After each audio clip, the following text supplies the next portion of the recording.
नमस्ते, welcome to moods of Bharat. आज का हमारा पॉडकास्ट बहुत ही ज़्यादा इंटरेस्टिंग है।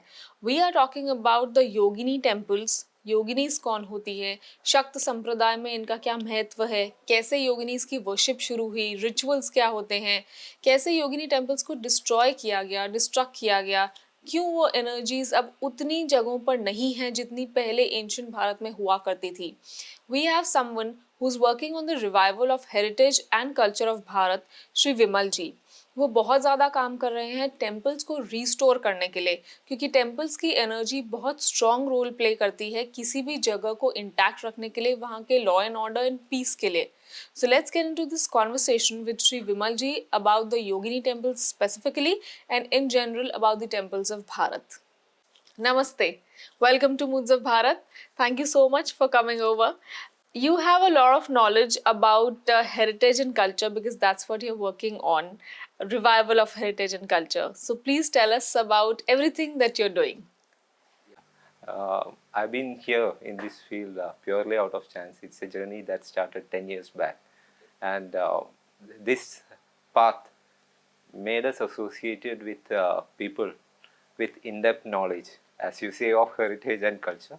And whatever I came to know by this association through this journey, I will share along with. And it's been a wonderful journey the past 10 years because we all lead a normal life, and the divine is something different. Like we have experiences, we have certain knowledge that would not have come to us in the normal course of life. So it involves astrology, it involves some aspects of mantra, tantra, and the effect that it happens on people. And you will be amazed, like there will be different happenings that has no logical reasoning. So such kind of things, like it's all experience, like we cannot just explain it by anything. So in a different realm, there are different explanations for whole thing. The way we have been progressing is that as and when we need certain things to do, we've been associating it out of chance. Like when we travel through some places, we find something, we come across people, and then we find some culture, some rituals which needs to be revived.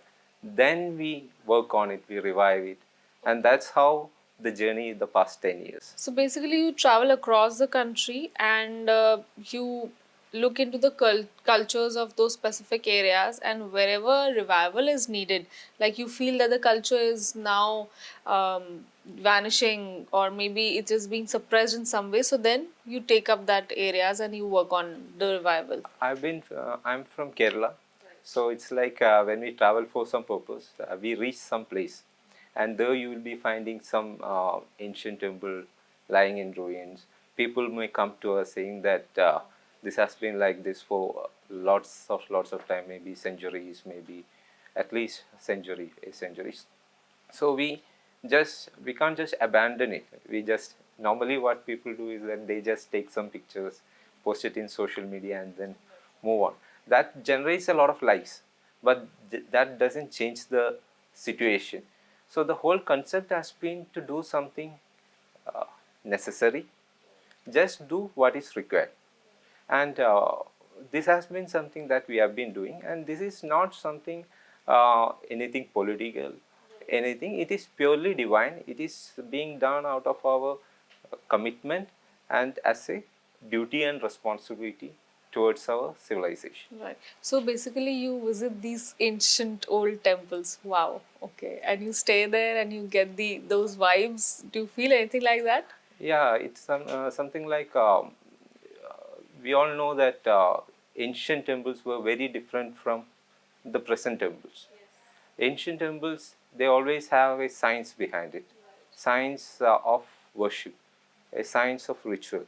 Like there will be proportions, and if you find the Garbhagriha, you can always deduce what type of deity is there. As per the Garbhagriha measurements, then you can find out which is the particular deity and where the temple well it would be, the sacred well from which the this Nivedyam will be prepared, the offerings. and then there will be some temple pond. It's all like already you can deduce it, and the outer temples, how the measurements, everything can be deduced. So there are people who are well versed in all these things. So it need not be like I go somewhere, I need to study this and go. So the logical thing that we can do is that when we find some place, we get people who are knowledgeable in it, we get the services. So it's more like a kind of a management with a basic understanding of what is to be required to be done. Right. So mainly your projects, whatever you take up voluntarily, are around the temples, the Yeah, ancient yeah, temples. yeah, Okay. yeah. So every temple had a well, its own well and pond and everything. Yeah, it's like there are different kinds of temples, and each temple has its own tradition, rituals, and everything. So there are temples which have been found by saints. There are temples which have been found by sadhakas, the people who indulge in rituals. Then there are temples which have been formed, constructed by kings. So the difference would be that when a temple, an ancient temple, if it has been consecrated by saints or rishis, it starts as a symbol. He may just keep some stone and something, he will do some pujas, and that stone will become the deity.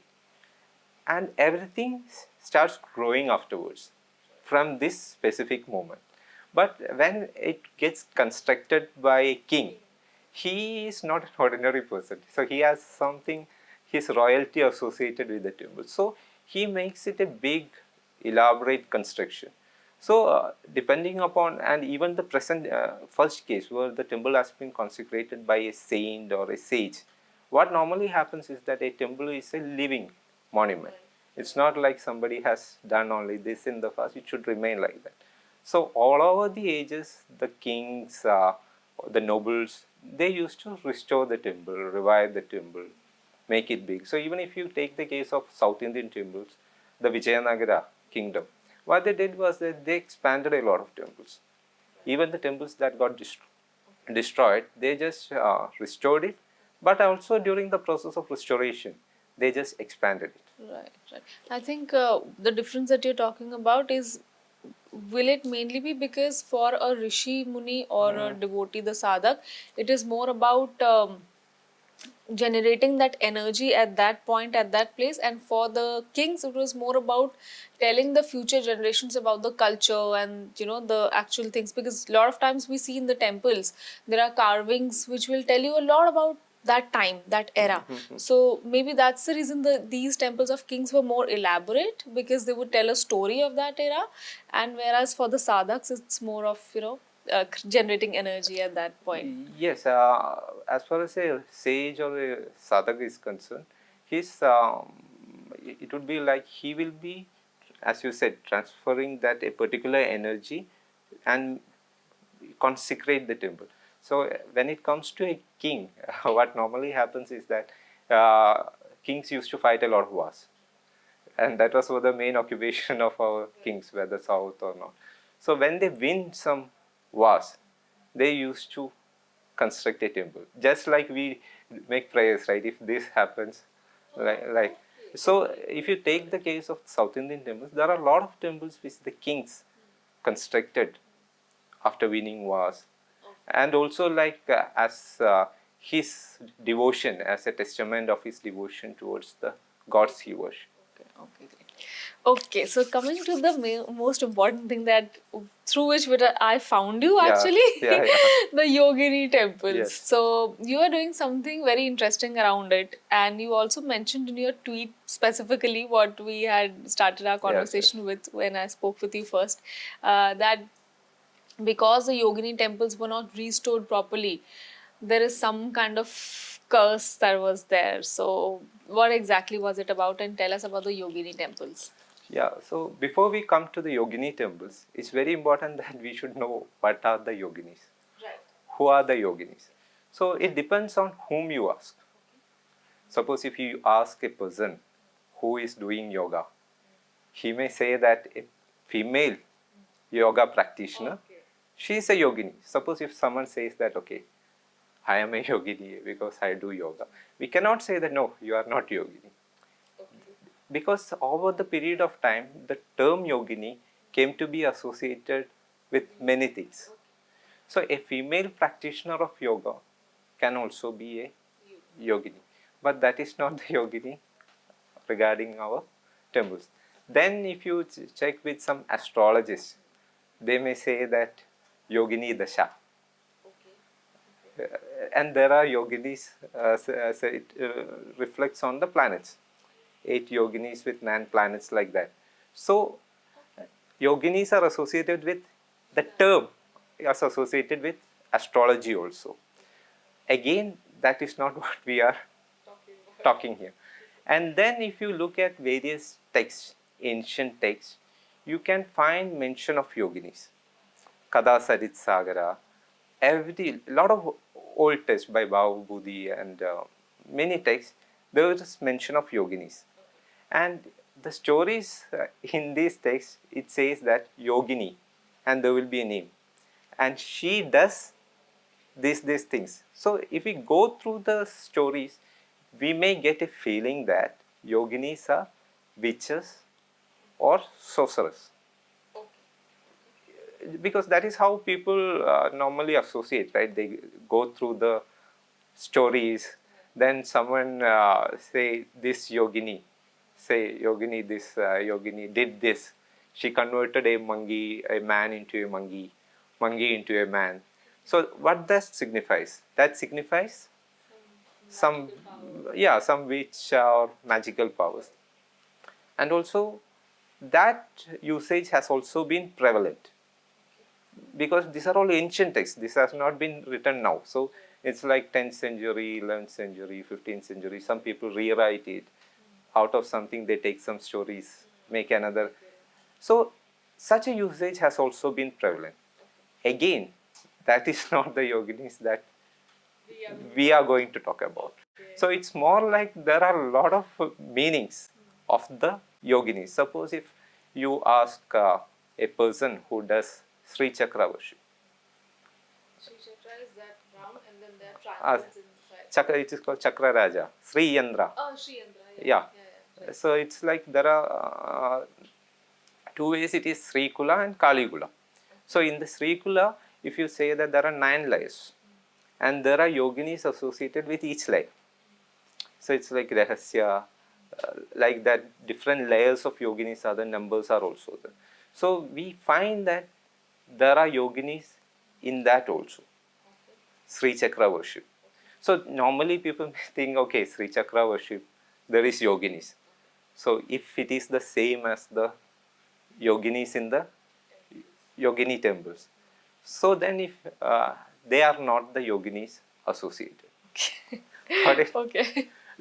I'm saying this just to avoid confusions, because if I say just what it is, then you may think like, you may come across something and think, oh, this is also yogini, so this may be associated with the temple. So what I'm doing is, what is not, that I am telling first. Okay. So these are all not the yoginis associated with the The 64 yogini that we say are none of these. Are not about this. Then if you just go through the Kaula text. Have you heard of Kaula? No. Kaula is a school of worship in the Shakta Sampradaya.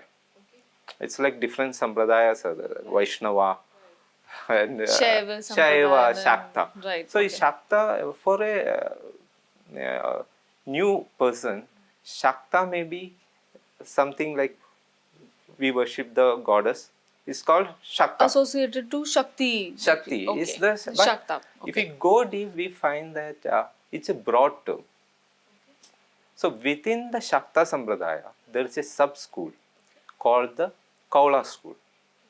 It's called the Kaula school of worship. And there are few texts in the Kaula school. One is Kularnava Tantra, the other is Kaulatjnana Nirnaya, and there are a lot of other texts which is very sacred, very esoteric, because if you read it, you may find, maybe you may not find it acceptable. Because Tantra is entirely different. So, in short, like if you look at Kularnava and Kaulatjnana Nirnaya, there is yoginis mentioned.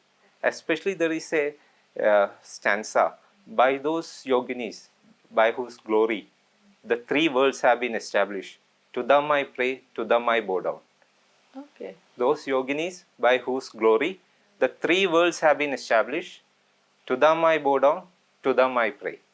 That is the text from Kularnava Tantra.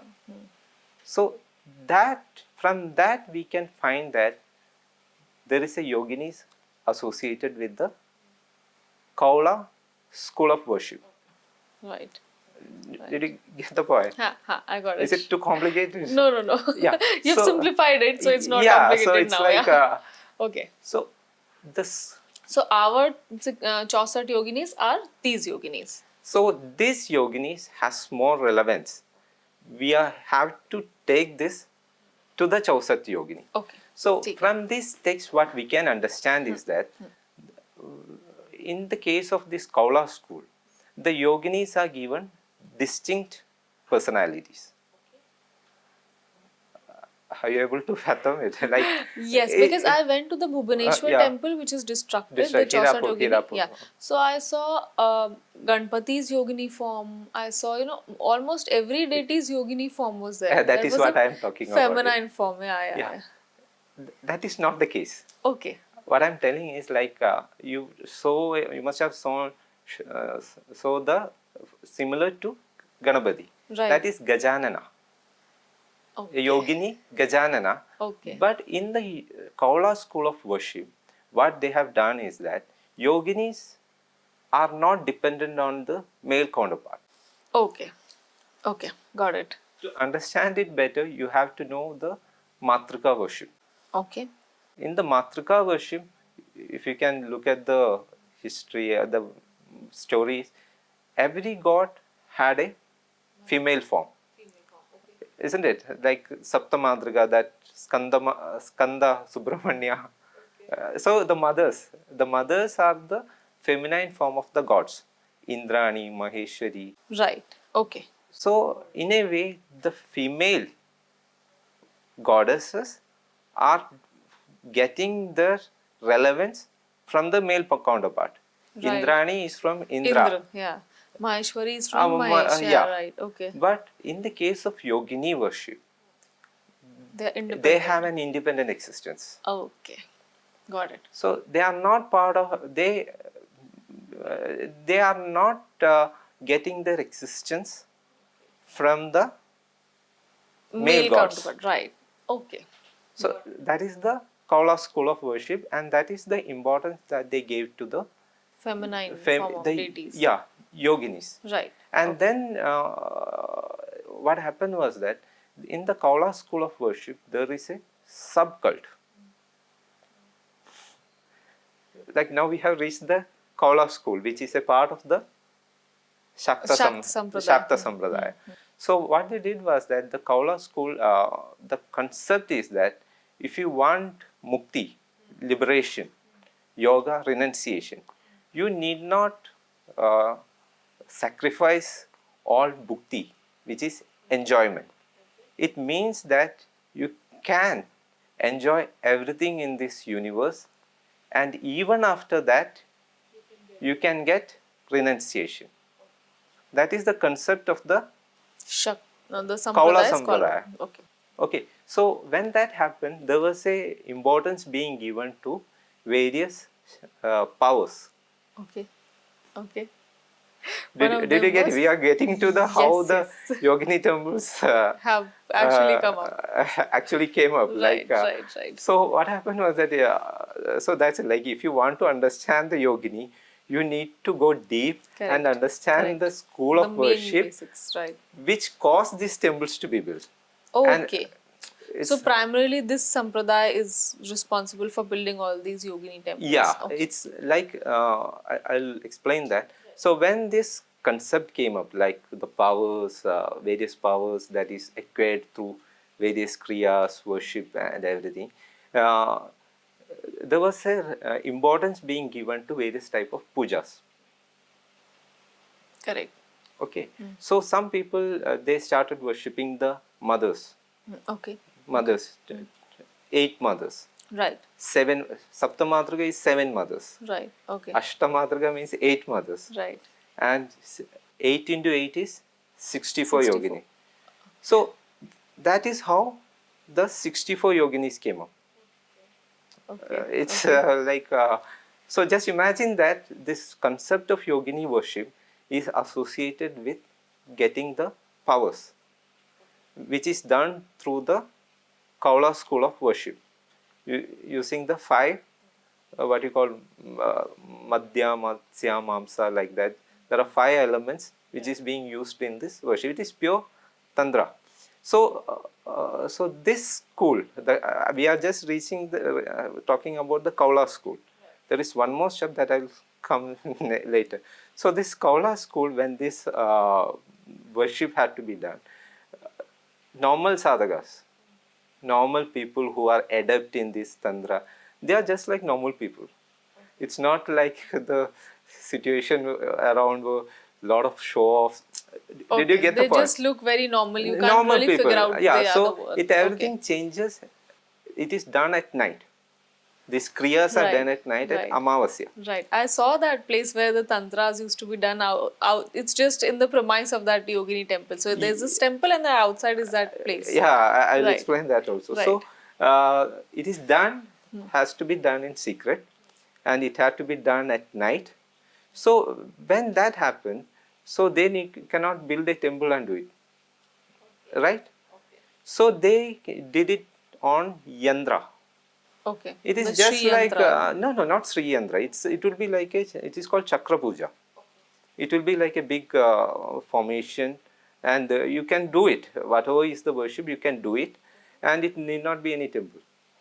Okay, that is the concept. Okay, you can worship the 64 yoginis without Without a temple. without a temple. Okay. Suppose you now imagine a king became a patron of this school of worship, or a king at a point of time. There were various kingdoms, there were various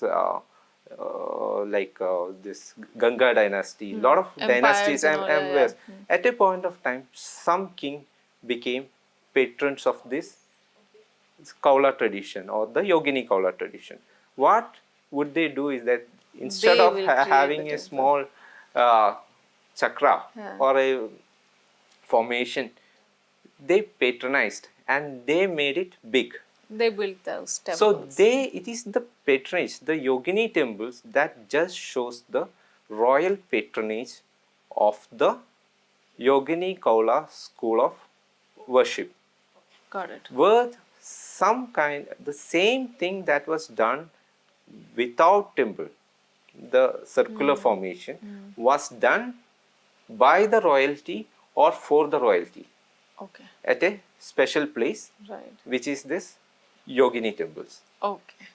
Got it.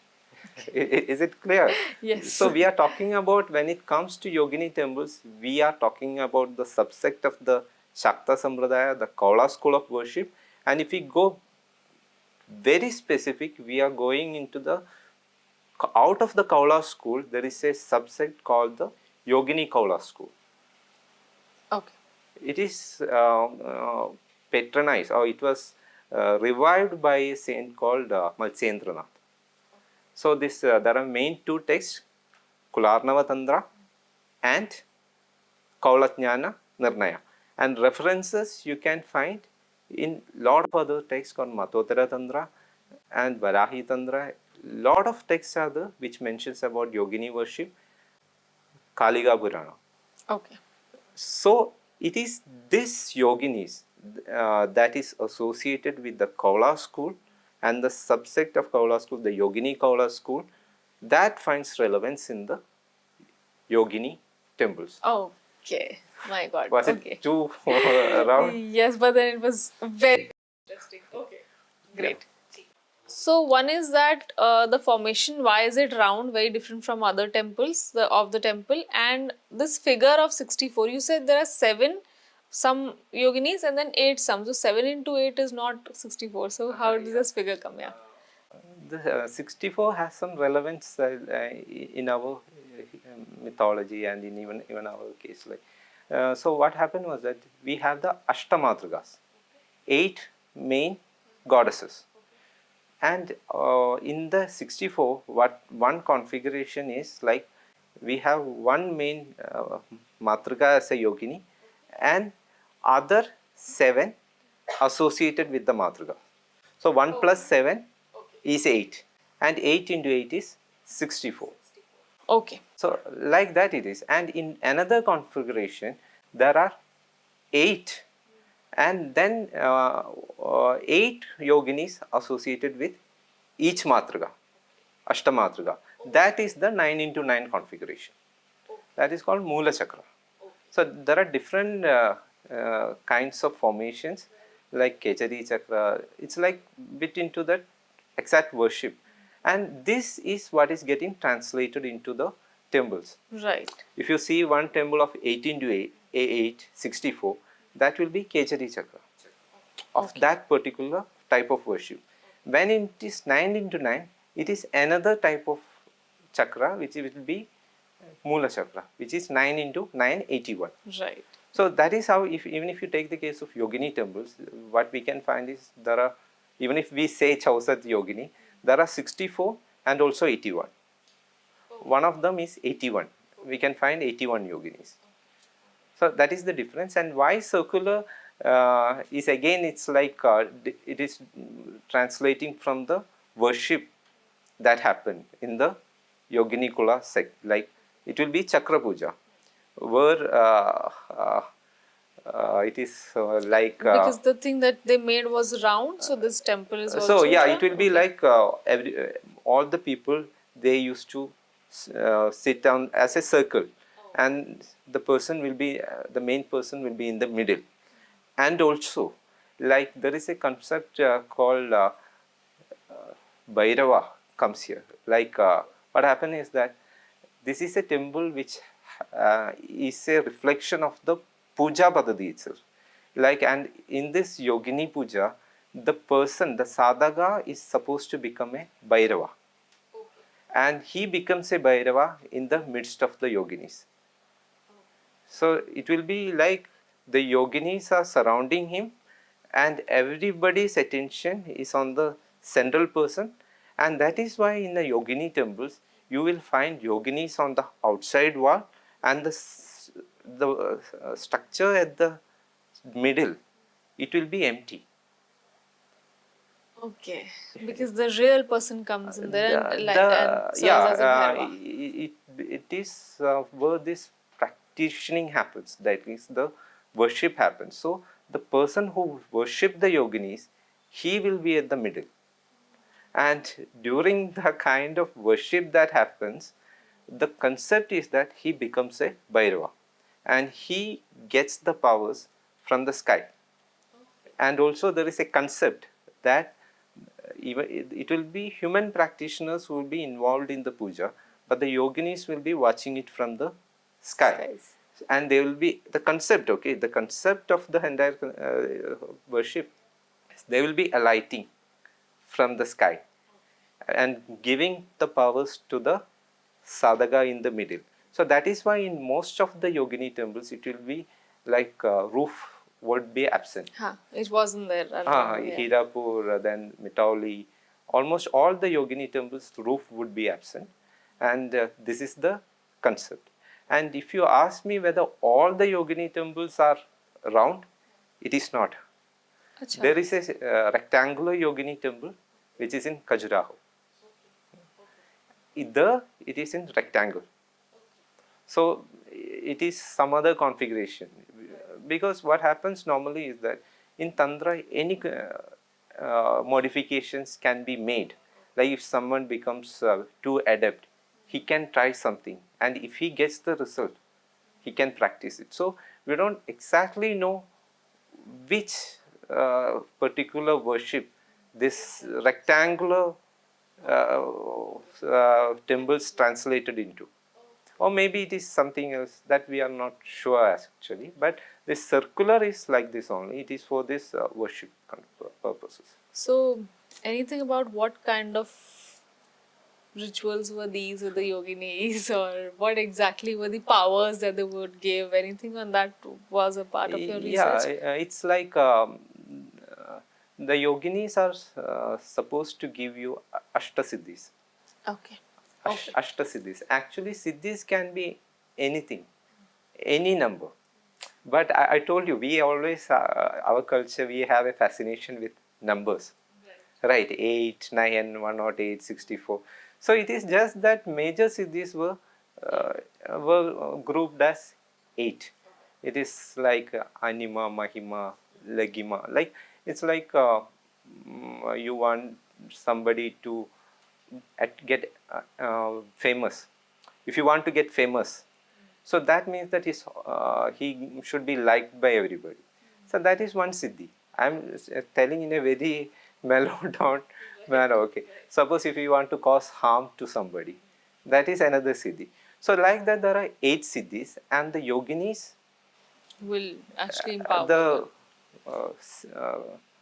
concept of the yogini worship is to get these 8 powers. So presently, are all the yogini temples destructed in Bharat? Is there any temple which is still alive and like it was, or all of them have been destructed? Almost all of them have been destroyed. Like we have it in Orissa, Hirapur, then Ranipur, Jaril we have, then Mitauli we have, then as I told you, Khajuraho we have. All of them has been destroyed. Okay. And what happens when the temples are destroyed? Where does that energy go? Because you wrote something about a curse of yoginis. So what is that Yeah, about? that was written in a similar, but then you have to identify the relation of yoginis with the mother goddess. Okay. Okay.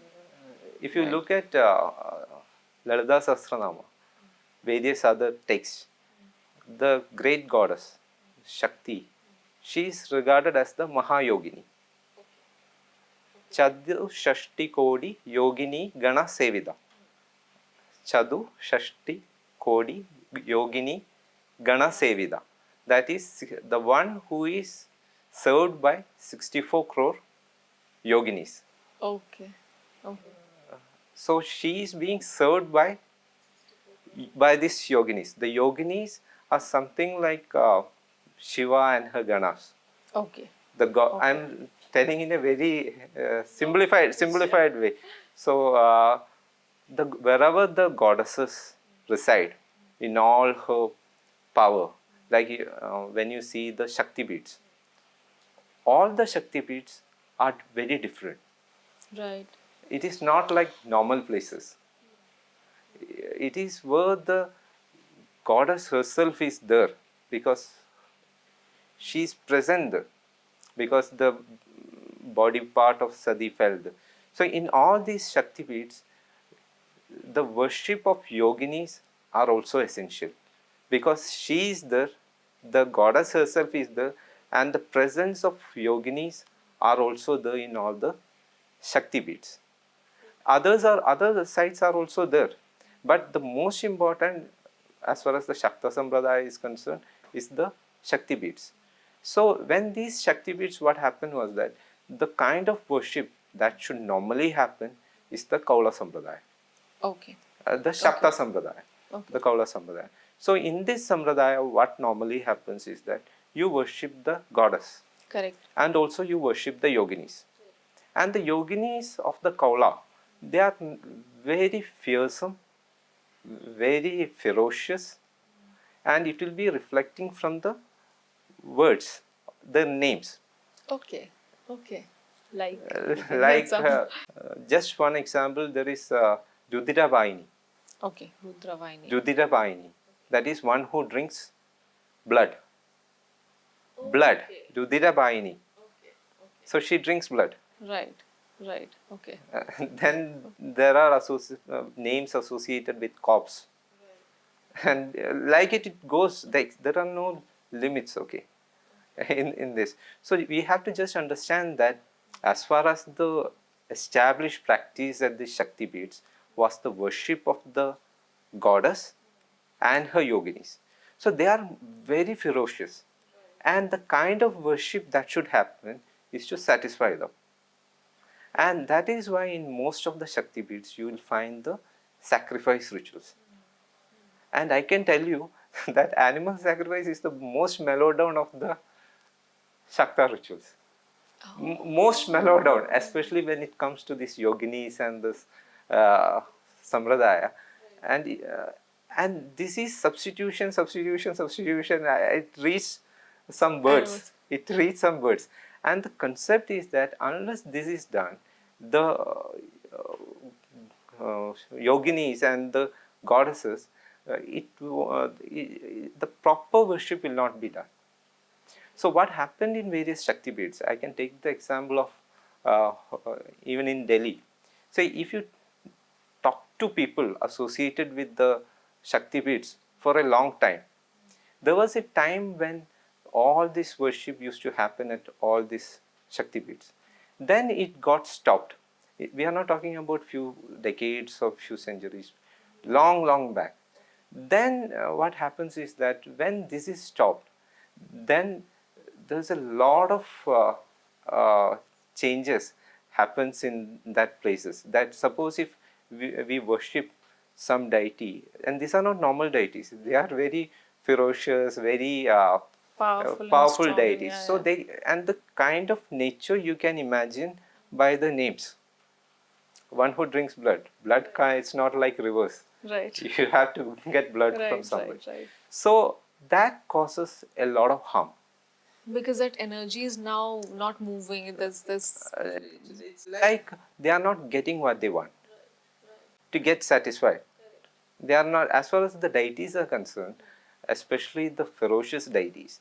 Many people fear them because when we summon Awaken the, them, yeah. there is a concept that when we do the kriya, when we do the tantra and summon the deity, if it's a normal deity, it's like the negative, they will not curse easily.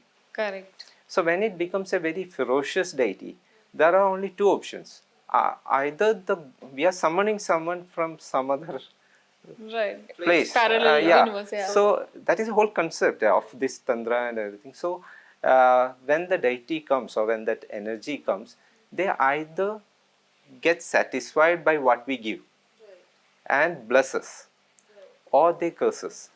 Correct. Okay.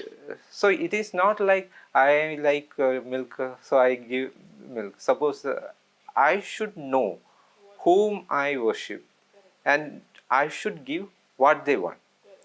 That is the concept. So when these changes happen, a lot of places we can see that everywhere, if we look at the history, everywhere this change happened, where the worship stopped, then bloodbath happened.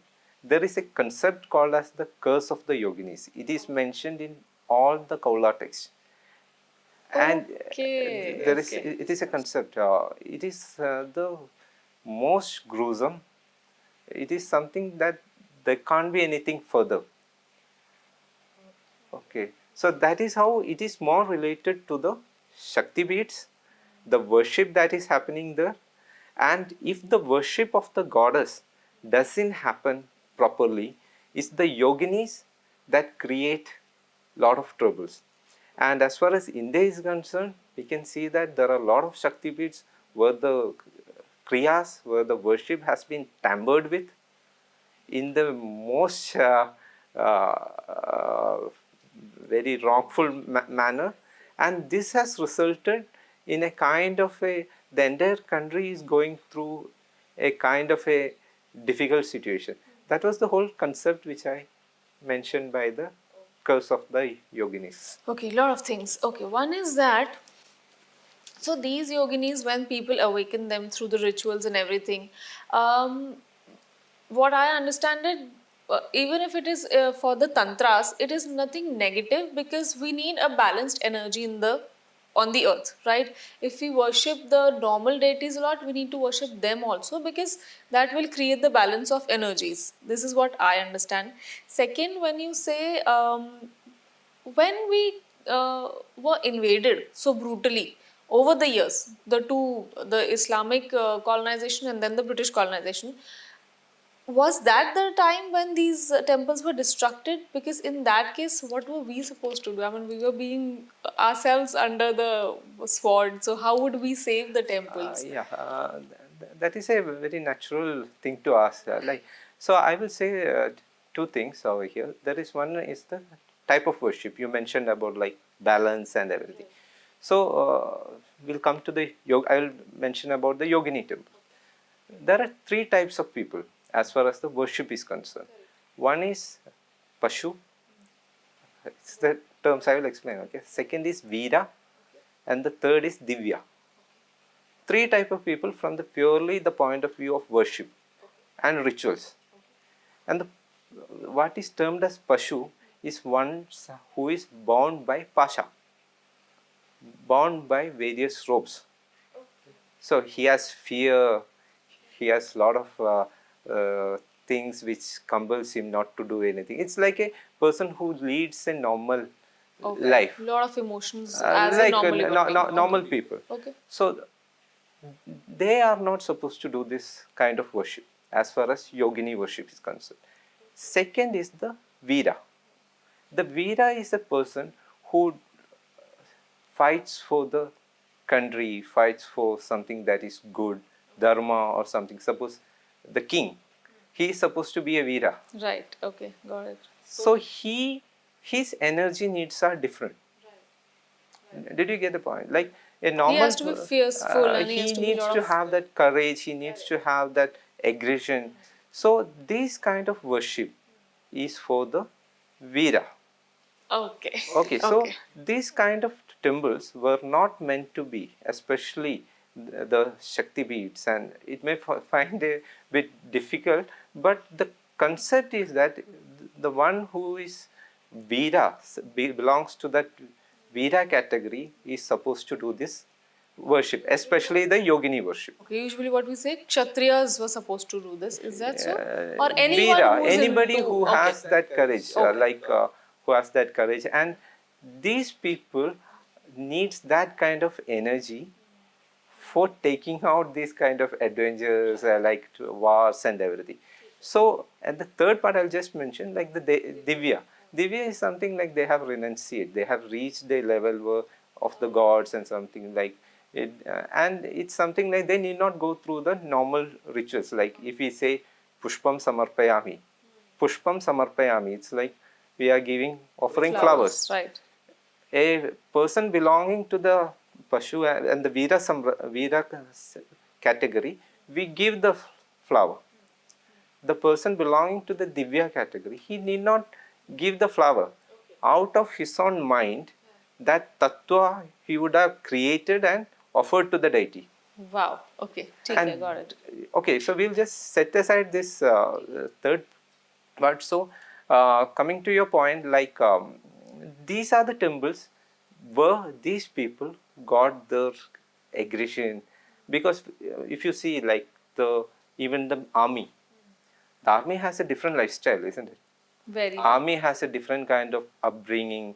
They have a different discipline, and they have the different training.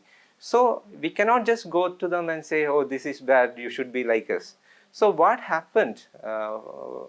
What can be deduced is that at a point of time, some people started neglecting and stopping the rituals at these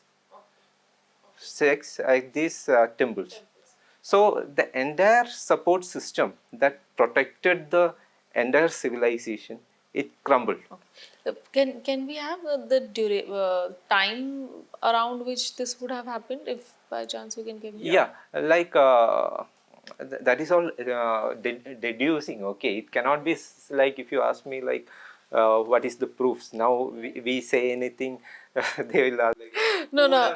I completely believe I'm not asking for proofs, just the time. Yeah. I understand, but I also want to be very objective. Like this is something that can be deduced only because what happened 1,000, 2,000 years back. It can't be said with like 100% like this is, unless somebody writes it somewhere. So what happened was that it was not a linear. Okay, okay. Did you get the point? Like at some point, some places, this as far as the temple is concerned, it is not the destruction that happens first. It is the Worship will stop. worship Okay. gets corrupted first. Only after the worship gets corrupted can the destruction of the temple happen. Got it. That is the whole concept. So if you just go through history, what you can see is that before the Islamic invasion, there was a period where alternate ideologies also came to Bharat, where there is no need for rituals, there is no need for any elaborate sacrifices. There was a counter cults started coming in, no animal sacrifices. So what happened was that a lot of people went to the Shakti Peeths and stopped the rituals forcefully by it is fact, okay, like even if you go through certain text, you can see that there are documented history where it is told that somebody went to Shakti Peeths and made the Devi vegetarian. Okay, so from what and an objective viewpoint, there are two sides to it. One is the ritualistic side from a believer viewpoint, and the other is a objective viewpoint. But what we know is that from this is that something happened over there. Right. Right. And that is part of history. This what I mentioned, like there was tampering of rituals that happened with Shakti beads. There was tampering of rituals almost everywhere throughout Bharat, but it is more like certain corrections were also done. Like even in the case of Shankaracharya, he did a lot of things to weed out alternate ideologies. Okay. In Bharat. But he belonged to a separate Dakshina Sampradaya. Right. So what happened was that at a lot of places, this Tantra Sampradaya would have got suppressed. Ah, okay. Okay. So, do you think what you said in the scriptures, it is written about the curse of Yoginis? So, was it related to this that when the Yogini temples will get corrupted, the rituals will get corrupted, then such kind of invasions will happen and there will be bloodbath and all? It is like it is clearly mentioned in Kularnava. It is not exactly like what is mentioned is that Kularnava Tantra mentioned is that even if someone tries to stop the worship of the as per Kula, as per the Kaulajara, he will be cursed by the Yoginis. This Kulanam is written very old text. So whatever is in the scriptures, it is very clear that anybody who tries to stop this rites, he will incur the curse of the Yoginis. So it's like I wouldn't say that everybody should believe it. It's up to the person who is believer this side or that side. But only thing that can be told is that there was corruption of rituals. There was a time where we neglected our temples, and the invasions happened afterwards. And based on interactions and with a lot of people, there is a fact that comes forward that even in lot of Shakti beads, what is now happening is not the original rituals that should have happened there, and the yoginis which should have been worshipped at the Shakti beads are not happening as of now. One exception may be the Kamakya. Right. Okay. There it is still happening the way it used to happen in ancient Yoginis are times. being worshipped. Okay. Okay. Wow, so I think Sanatan is so vast and there is so much into it. This is the first time I am getting to know about the Yoginis worship. I usually try and grasp as much information as I can about every sect because I firmly believe, as you said, that there are non believers. Within Sanatan, I don't think one should be a non believer of any of the sect that we have because I strongly feel that every sect, the mantras, the worship generates some kind of energy, and every energy is important to keep the balances of the earth flowing. Even if it is tantra, mantra, everything is equally important. That's how I see. Another thing that I wanted to ask is I just recently did a research about Kalima for some of my content. So it says that Kalima like you said, the yogini who drinks blood. Kalima also drank blood of the demon who she killed, whose name was Raktabij.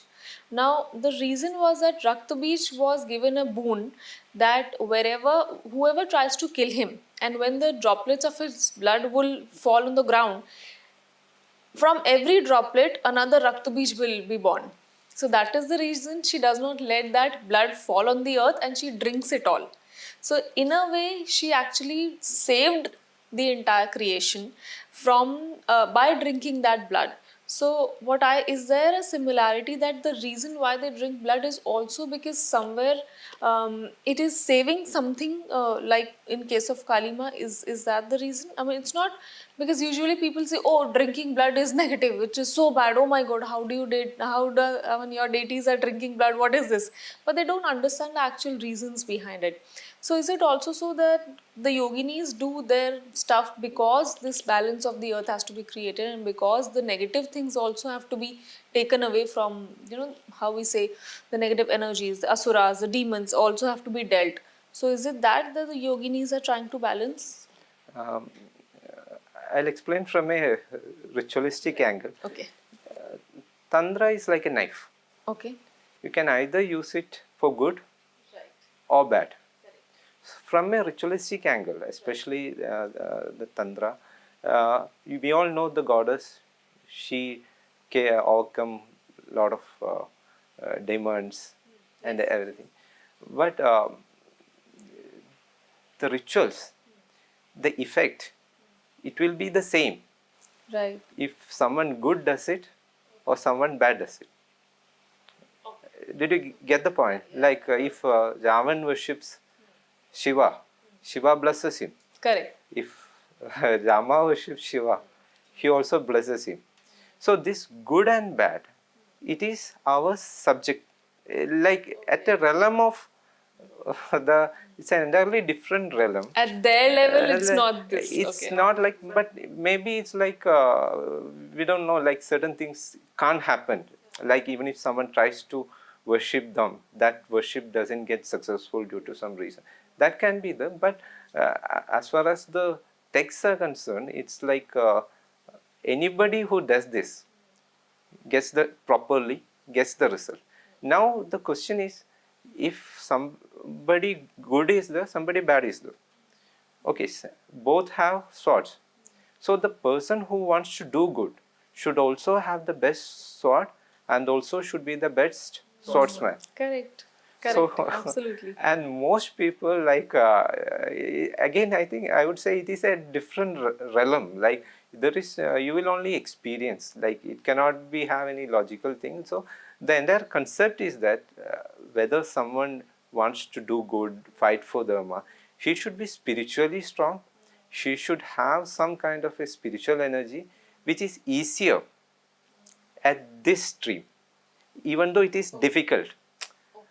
When what happens normally is that we think that suppose if it's a normal person, it Is it that it is faster in this? faster, like it is difficult, but it is faster and stronger because we don't have time for 24 hours or 12 hours. It is not possible, right? So the kind of worship that causes some particular energy in some particular normal way, it can be triggered by this kind of alternate worship in a very quicker way. And how you need to use it, it depends on you. Correct. What purpose are What you purpose? serving? And that makes you good or bad, not the deities good or bad. They are supposed, the deities, they, if you worship them, they bless or curse or what happens. So, Like what does the scripture says? How do we get over with this curse of the yoginis? What can the government, the citizens, and people who are into worshipping or the Shakta community? What should we do for this? it is like it's a very confusing situation. Like in the sense, like in India, there are so many organizations. There are so many big kind of even the Naga. We see in Kumbh a lot of Naga sadhus are there, sadhus yeah, are yeah, there. yeah. To be honest, like there is a question like if they are, we don't know if they are doing something without our knowledge or something. But what happens is that there has to be a counter movement. It is something like when the invaders first came to India, we lost the temples, we lost the land, and we lost the people. First, they destroyed the sacred places, and once the sacred places are destroyed, the connect of the people to the roots get destroyed, and then they captured the land. And once the land and the sacred spaces were captured, then the people got converted. Correct. So the counter movement will be to reverse the process.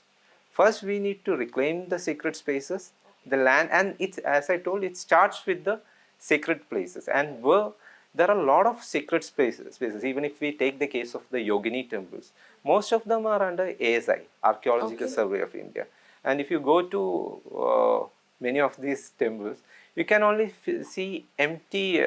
Absolutely, yes. Empty spaces, and that means that either these yoginis were smuggled out Okay. and now lying in private museums or some other places, private museums or public museums, or they have been taken by ASI and kept in some godowns or museums in India. Okay.